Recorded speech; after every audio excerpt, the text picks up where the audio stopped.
male violence, obviously, is toxic masculinity, because about 80% of violent crimes in America are by men. If homicides, we talk about 90% of homicides are by men. That's toxic masculine, that's male violence. We gender that because it's mostly men, which is all right, fine, let's do that. But then we never counterbalance that with acts of heroism.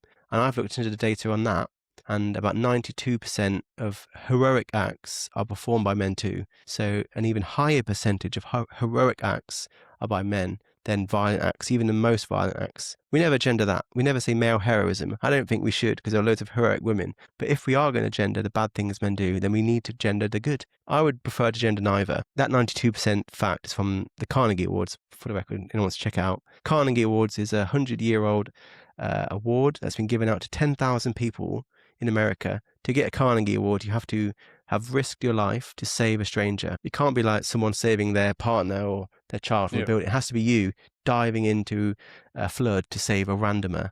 And that's how you get a Carnegie Award. And they found 92% were given to men. And they are trying to give them to women too. They are looking for women, and women do get them, but it is overwhelmingly men.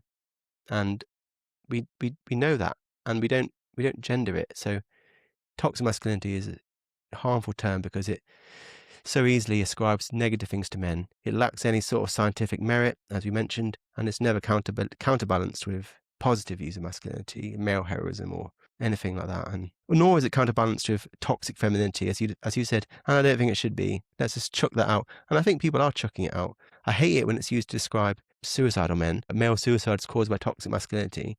And I was like, there's nothing more shameful than someone calling a suicidal man who is so desperately in need of support and love and compassion. For someone to call that man toxic, the biggest fuck you goes to that person. Fuck you. I fucking hate people that say that. And you even get clinical psychologists saying it. I know clinical psychologists who work with vulnerable men who genuinely believe that suicide and their pain is caused by them being toxic. Fuck you as well. Sorry for the language, but there's just nothing worse than that. There's nothing worse than that.